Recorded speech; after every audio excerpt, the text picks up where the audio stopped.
Do you really think you get to walk away scot-free? I shot at Jason, feeling the sting of betrayal deep in my chest. Jason smirked, his eyes cold. You're delusional, Rebecca. You and that bastard are out. This house is mine. A low gasp escaped my lips as I stared at him, my home of 7 years suddenly feeling hostile and foreign. It had been just 3 weeks since I'd returned from my sister Dana's place after giving birth to Ethan. I'd stayed there to recover and receive much-needed support, but I hadn't expected to come back to this nightmare. Your clothes are gone, Jason said nonchalantly, folding his arms across his chest. Mom thought it best you not keep any false hope. False hope?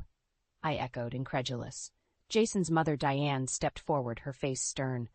I know about your affair, Rebecca. That child isn't Jason's. The weight of her words hit me like a physical blow. What are you talking about? Diane, Ethan is Jason's son. I have never...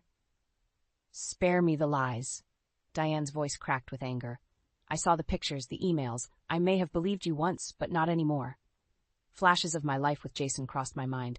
The initial whirlwind romance, the engagement so full of promises, and our wedding day. Once his touch was gentle and his words kind. What had happened? Where did it all go wrong?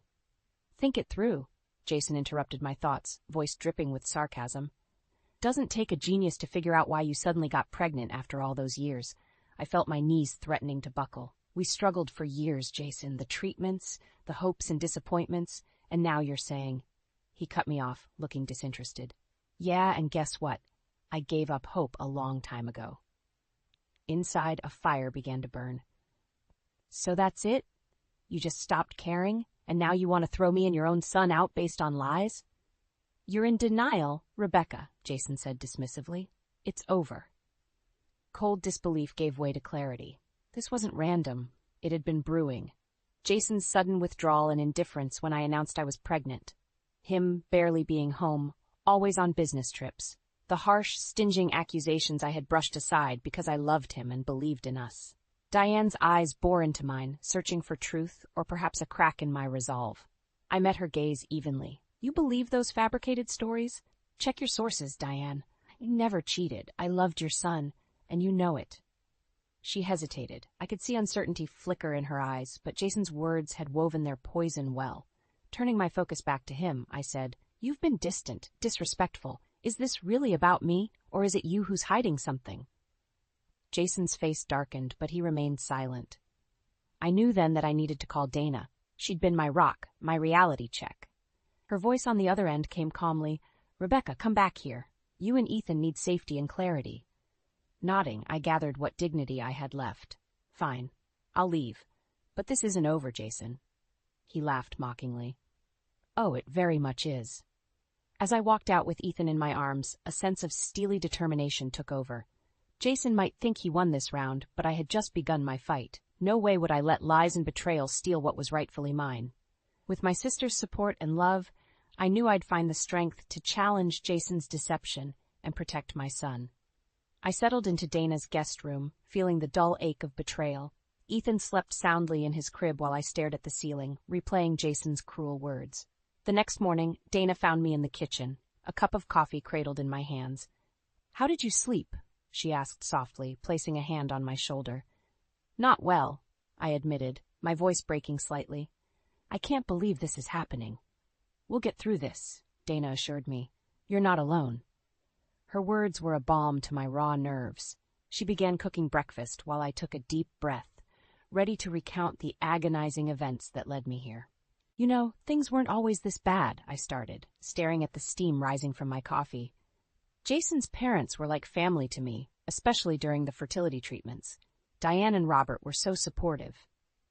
I remember, Dana said, flipping pancakes. They were always around, helping out. I nodded, recalling their kind gestures that once felt so genuine. But Jason's prolonged business trips and constant absence had frayed the bonds that held us together. His coldness grew more pronounced with each passing month, especially after I got pregnant. He wasn't there for any of my doctor appointments, I continued, my voice thick with emotion. I was so sick all the time, and handling everything myself was nearly impossible. Dana turned to face me. Why didn't you ask for help? I didn't want to bother you, I said, shaking my head, and I kept telling myself Jason would come around, but instead, he started throwing around accusations of adultery even before Ethan was born. Dana's eyes narrowed. That jerk. What's his game? I don't know, I admitted, but it all makes sense now. This wasn't random. He's been planning something. Just then, Emily, Dana's 8-year-old daughter, bounced into the kitchen. Mom, can Aunt Becky and Ethan come to my school's family day? Dana smiled warmly at her daughter. Of course, darling, but remember, Aunt Becky has a lot going on right now. It's okay, I said, managing a smile. I think it would be good for us. I needed to feel normal, if only for a little while. After breakfast, Dana's husband, Tim, pulled me aside. Rebecca, if you need anything, we're here for you. Don't hesitate to ask. I nodded, grateful for his straightforward support. Thank you, Tim. It means a lot. Meanwhile, Jason's neglect echoed in my mind. I thought of how he dismissed my sickness, how he barely called, leaving everything to me. And those degrading phrases, screaming for a divorce, accusing me of being with someone else. Ethan stirred and whimpered in his crib. I picked him up, feeling his warmth. You're my reason to fight, I whispered into his soft hair, kissing the top of his head. Later, Dana helped me organize my things. As we packed, she remarked, Remember, you have the power to turn this around. Don't let Jason's lies define your future. Her strength bolstered my resolve. I'm moving back in here for good. I need to focus on Ethan and figure out our next steps. Dana squeezed my hand. We've got your back, Rebecca. Jason won't know what hit him. Living with Dana brought a semblance of peace. Yet the weight of Jason's accusations and the blatant betrayal lurked constantly. But with my sister by my side, the fog of doubt began to clear. I'd build a new life for Ethan and myself, one without Jason's poisonous presence. The path ahead was uncertain, but one thing was clear. With every passing day, my determination grew, and I knew I'd find the strength to confront Jason and reclaim my life. The day Ethan was born was a whirlwind of emotions. Dana's home was filled with the chaos of labor and the serenity of new life. Despite the joy, there was an unmistakable void where Jason should have been. Congratulations, Rebecca, Dana beamed as she handed me my newborn son. He's perfect. Tears streamed down my face as I held Ethan close. I just wish Jason was here, I confessed, the pang of his absence cutting deep. Dana pursed her lips, but refrained from voicing her strong feelings. Instead, she busied herself with ensuring we had everything needed. Days turned into weeks, and still, Jason's presence was merely a ghost in emails and brief clinical phone calls. One dreary afternoon, my phone buzzed with an unexpected call from Diane. Swallowing my apprehension, I answered. Hello? Rebecca, Diane's voice was steeped in sternness. Jason has decided to file for divorce, citing infidelity. We have evidence. My heart sank. What kind of evidence? I asked, clutching the phone tighter. Photos, emails, reports from a private investigator, she replied sharply. Rebecca, it's clear to us. I didn't hear the rest. Fury and injustice overwhelmed me. I need to see this evidence for myself, I snapped before hanging up. Dana found me gripping the counter, shaking with rage. What happened? Jason's filing for divorce, accusing me of cheating, I spat. They have supposed evidence. Dana's face darkened. This is Jason's doing. We need to confront him. You can't allow him to tear your life apart with lies. I nodded, finding strength in her determination. I'm going back to our home. I need to face him and see this evidence. The next morning, I drove to what used to be our home. My nerves were fraying, but rage and resolve pushed me forward. Jason was going to face his consequences. I stepped inside the house, finding Jason and his parents waiting, looking smug and confident. My belongings were absent, replaced by a chilling emptiness. Rebecca, let's make this quick, Jason said, a smirk playing on his lips. The evidence is indisputable. You expect me to believe your lies? I shot back. Show me this so-called evidence. Jason pulled out a folder, tossing it onto the coffee table. Diane and Robert looked uncomfortable, but said nothing. I sifted through photos of me talking to friends, innocent interactions twisted into falsehoods. This is all fabricated, I said, voice shaking with suppressed rage. Jason shrugged. Believe what you want, the court will side with me. I looked at Diane and Robert. You've known me for years. You think I'd betray your son like this? Robert frowned, finally speaking up. It seems awfully coincidental. Jason, are we sure about this? Jason's eyes flashed with anger. Dad, we have the proof. Rebecca's deceit is clear. I took a deep breath, steadying myself.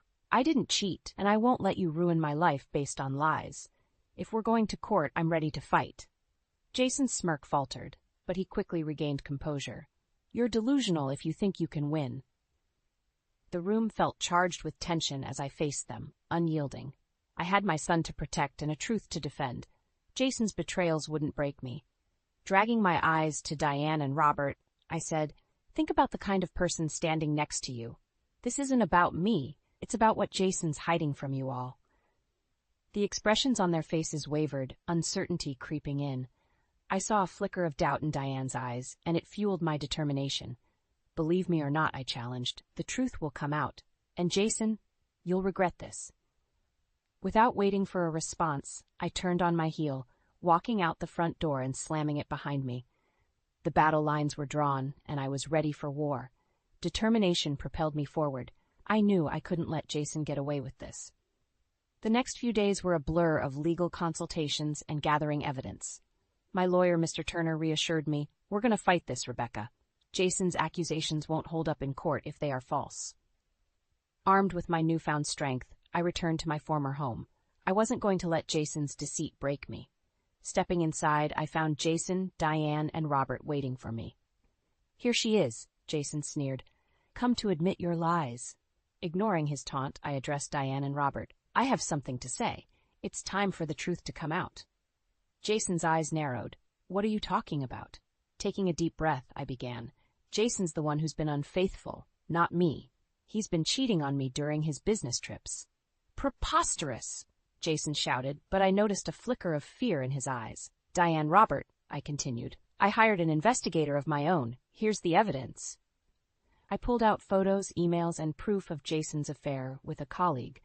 Diane's face turned pale as she flipped through the documents. Jason, is this true? Jason's smirk faltered slightly, but he tried to maintain his composure. She's lying. This is all fabricated. But Diane's gaze hardened. We've known Rebecca for years. Her honesty has never been in question until you planted those seeds of doubt. Mom, you can't seriously believe her. Jason's voice wavered, his confidence cracking. Robert, who had been silent, now spoke up, his voice steady. Jason, I need you to be honest. Did you or did you not have an affair? Caught off guard, Jason hesitated. Dad, it's complicated. I seized the moment. Your accusations against me were baseless, Jason. It was all a ploy to cover up your own infidelity. So what if I was unfaithful? Jason snapped, finally losing his composure. Rebecca was never there for me. I needed someone. The room fell into a heavy silence. Diane looked at her son with a mixture of disappointment and anger. You destroyed our trust, Jason. You let us believe in lies just to cover up your own failings. Robert's expression mirrored Diane's. You've gone too far, son. We're supporting Rebecca in this, period. Jason's face turned red with rage, but he knew he was cornered. You'll regret this, he threatened, but his words lacked the usual menace. We'll take our chances, Diane responded coldly. Rebecca, what do you need from us? Relief washed over me. I need support for Ethan and myself. I want custody, and I'll need financial help until the divorce is settled. You have it, Robert affirmed. We were fooled, but not anymore. Jason seethed, his mask of control slipping entirely. You think you can just walk away with everything? I'll fight you in court. I met his gaze unflinching. Do what you have to, Jason. But know this, the truth is on my side, and I'm not backing down.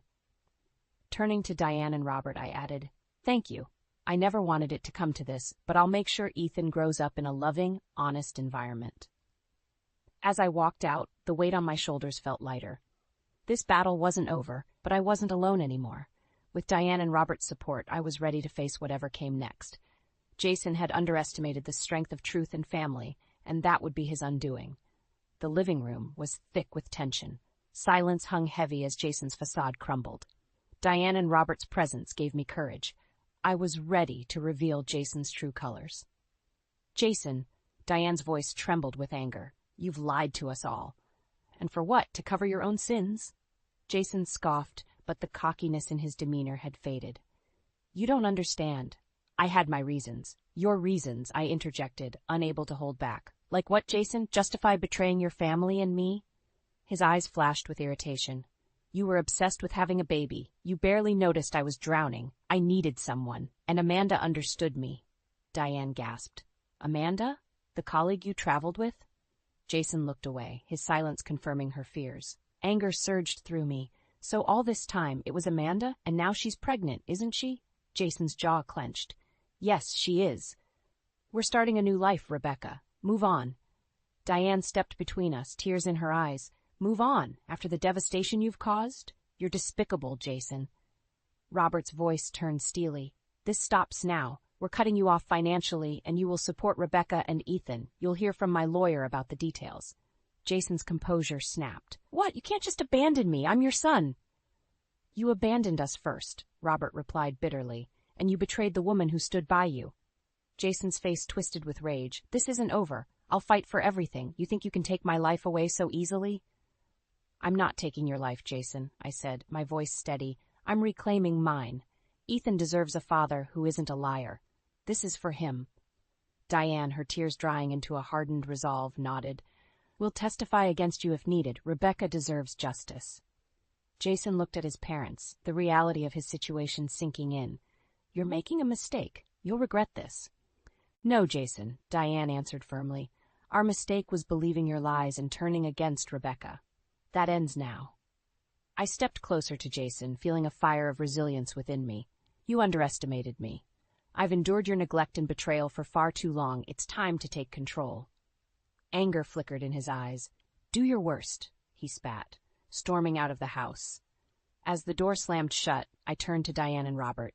Thank you for standing with me. This isn't easy, but I'm grateful for your support.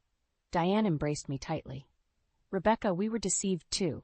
We're sorry for not seeing the truth sooner. Robert placed a reassuring hand on my shoulder. You're brave, and we'll help you through this. You have our full support. Leaving their home, I felt a renewed sense of purpose. This battle wasn't just for me, it was for Ethan. Jason's threats no longer held power over me. With the truth on my side, I was ready to face the legal war ahead. Back at Dana's, I recounted everything to her. She hugged me tightly. You did it, Rebecca. You took the first step. Yes, I said, a new determination in my voice. Now, we fight. Jason might have started this war, but I was ready to finish it. For Ethan, for myself, and for the truth. The days ahead would be challenging, but I knew one thing for sure. I wasn't alone anymore. I had my family, and together, we'd face whatever came our way. My resolve steeled as I walked into the courtroom. Jason sat at the defense table, flanked by his lawyer. Flashing a smirk, he leaned back, projecting confidence. But I saw through his facade. Mr. Turner, my lawyer, joined me. Rebecca, remember to stay composed. We have strong evidence on our side. I nodded, clutching Ethan's photo for strength. The judge called us to order, and the trial began. Jason's lawyer kicked off. Your Honor, the defendant, Mr. Keller, is here to contest the wrongful accusations made by Mrs. Keller.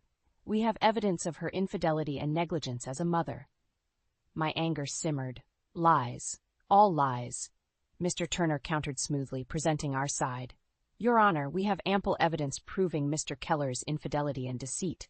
We'll show that Mrs. Keller is a devoted mother, wrongfully accused by a manipulative husband. Jason's eyes narrowed. The room buzzed with tension as Mr. Turner presented our evidence. Photos of Jason and Amanda, hotel receipts, emails, and witness testimonies. Each piece shredded Jason's facade further. Mr. Keller, Mr. Turner addressed Jason directly, you accused your wife of infidelity to cover your own. Do you deny these photos and emails? Jason shifted uncomfortably. Those are private matters, he dodged. They don't prove she wasn't unfaithful, too. I couldn't stay silent. Jason, you destroyed everything with your lies. Be honest for once. He glared at me, but said nothing. The judge's gaze bore into him. Mr. Keller, the evidence is substantial. How do you respond? Jason's lawyer tried damage control. Your Honor, regardless of Mr. Keller's actions, we must focus on Mrs. Keller's competence as a mother.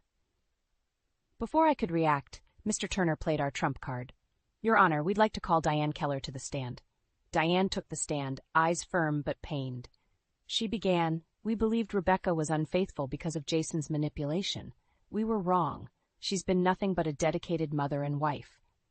Jason's lawyer objected, questioning Diane's objectivity, but she remained resolute. My husband and I hired private investigators. We found nothing against Rebecca. Instead, we discovered Jason's affair.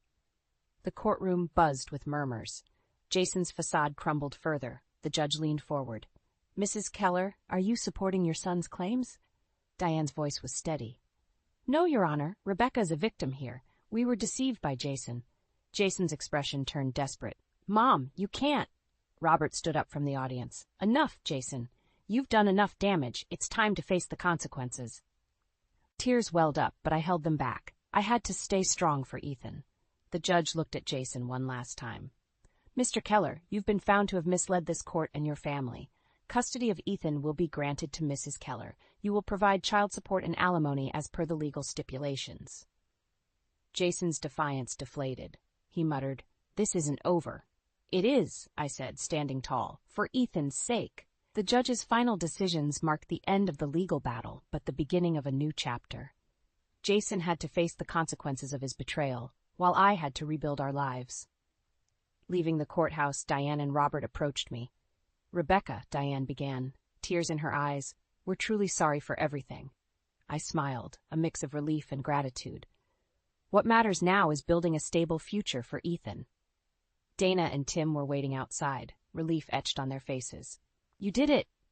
Dana exclaimed, hugging me tightly. I hugged her back, feeling the warmth of family.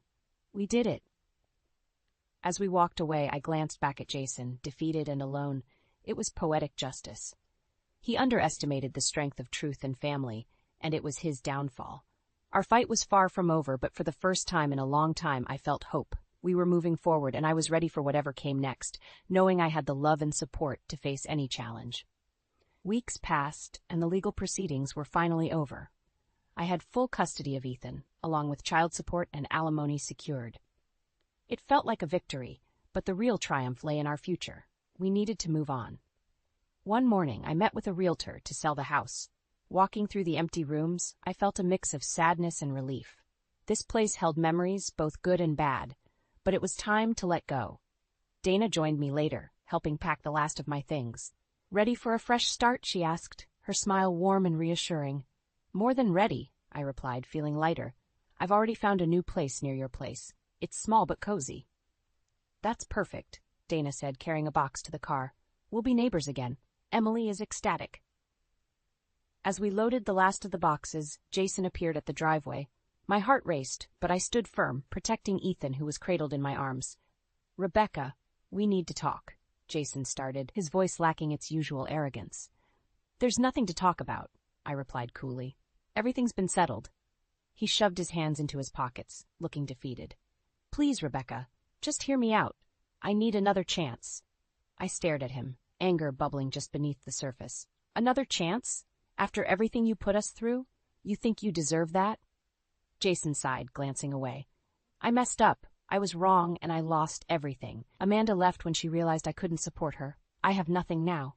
That's your own doing, Jason, I said sharply. Ethan and I have moved on. We don't need you. Dana stepped in, her eyes fierce. Jason, leave. You've done enough damage. Jason's shoulders slumped. All fight drained from him. Fine, but remember, I'm still Ethan's father. And you will fulfill your responsibilities, as ordered by the court, I affirmed. Now leave. He left without another word, a broken man. Watching him go, I felt a pang of pity, but it was overshadowed by my resolve to protect Ethan and our new life. Dana wrapped an arm around my shoulders. You did the right thing. He needed to hear that. Nodding, I looked at my son. Ethan deserves a stable, loving home, and that's exactly what we'll give him. We moved into our new home that weekend. It was modest, but full of potential. With Dana and Tim's help, we settled in quickly. Ethan's laughter filled the house, a sound I cherished more than anything. One evening, after putting Ethan to bed, I sat on the porch with Dana. Can you believe how far we've come? I mused, watching the stars. You've been incredibly strong, Dana replied. And now it's all paying off. Thank you for standing by me, I said, squeezing her hand. I couldn't have done it without you. We're family, Dana smiled. That's what we do. As the days turned into weeks, our new life began to take shape. The house slowly felt like home, filled with love and laughter. I found peace in the routine, and Ethan thrived in the nurturing environment we created. One day I received a call from Diane. Rebecca, I just wanted to check on you and Ethan. How are you? We're doing well. Diane, I replied, a smile touching my lips. We've settled in nicely. I'm glad to hear that, Diane said, her voice tinged with relief. I miss Ethan terribly. Could we visit sometime? Of course, I agreed. You both are welcome anytime. Life was far from perfect, but it was ours to rebuild. Each day I grew stronger, fueled by the love of my family and the determination to forge a better future. Ethan would grow up knowing that amidst the trials we found strength, and in unity we found hope. Months turned into a year, and life settled into a rhythm. Each day brought new joys and challenges, but the peace we found was our own. Ethan thrived, his laughter lighting up our home. One Saturday, Dana invited me and Ethan over for a family gathering. The backyard buzzed with energy as kids played and adults chatted. "Rebecca," Dana called, waving me over. "Come help me with the barbecue." I joined her by the grill, flipping burgers and catching up. "This is exactly what we needed," I said, watching Ethan play with Emily and their friends. Dana smiled. "We're so lucky to have each other. Family is everything." In the midst of our conversation, my phone buzzed. It was Diane. "Hi, Diane. Everything okay?" "Rebecca," she began, her voice shaky. "I have some news about Jason." My heart skipped a beat. "What is it?" "He's been struggling. Amanda left him for good, and he's now working menial jobs to make ends meet. He's hit rock bottom." For a moment, I felt a flicker of pity, but recalling the betrayals, I steeled myself. "I see. Thanks for letting me know."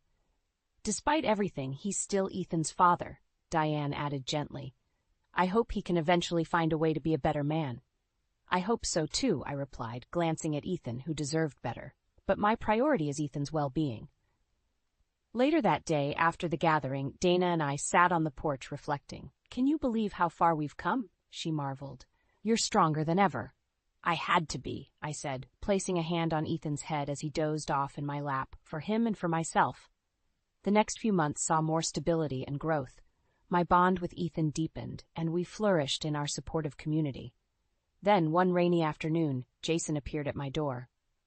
"Rebecca, we need to talk," he said, rain dripping from his hair. I hesitated, but stepped aside, letting him in. "What do you want, Jason?" He looked broken, a shadow of his former self. "I've lost everything. Amanda, my parents, my job. I'm trying to make amends." "Amends?" I echoed, incredulous. "Do you realize the damage you've caused?" He nodded, eyes downcast. "I've changed, Rebecca. I'm in therapy, working through my issues. I want to be a part of Ethan's life." "I'm not sure I can trust you," I admitted. "Ethan's stability comes first." "I understand," he sighed. "I'm willing to start small. Supervised visits, anything to show I'm committed to being a better father." A part of me remained skeptical, but another part recognized his sincerity. "Fine," I said, standing firm. "We'll try supervised visits, but one mistake, Jason, and it ends." "Thank you," he responded, relief evident in his eyes. "I won't mess this up." As he left, I felt a mix of emotions. This wasn't forgiveness, but a cautious step forward. For Ethan's sake, I was willing to give Jason a chance to prove himself. A few weeks later, at a family gathering, I watched as Jason interacted with Ethan under my and Dana's watchful eyes.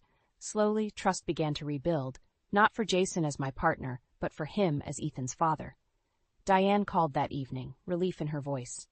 "Rebecca, thank you for giving Jason this opportunity. It means the world to him and to us." "Ethan deserves the effort," I replied, "but it's up to Jason to prove he's worthy." As I hung up, I felt a sense of closure. Jason's fall from grace was his own doing, but our future didn't rely on his redemption. It relied on the love and strength we built as a family. That night, as I tucked Ethan into bed, I whispered, "We've come so far, little one, and there's so much more to look forward to." The past year had reshaped our lives, but it had also fortified our spirits. We faced trials, overcame them, and emerged stronger. Together, we were ready to embrace whatever came next, with love, resilience, and unwavering hope.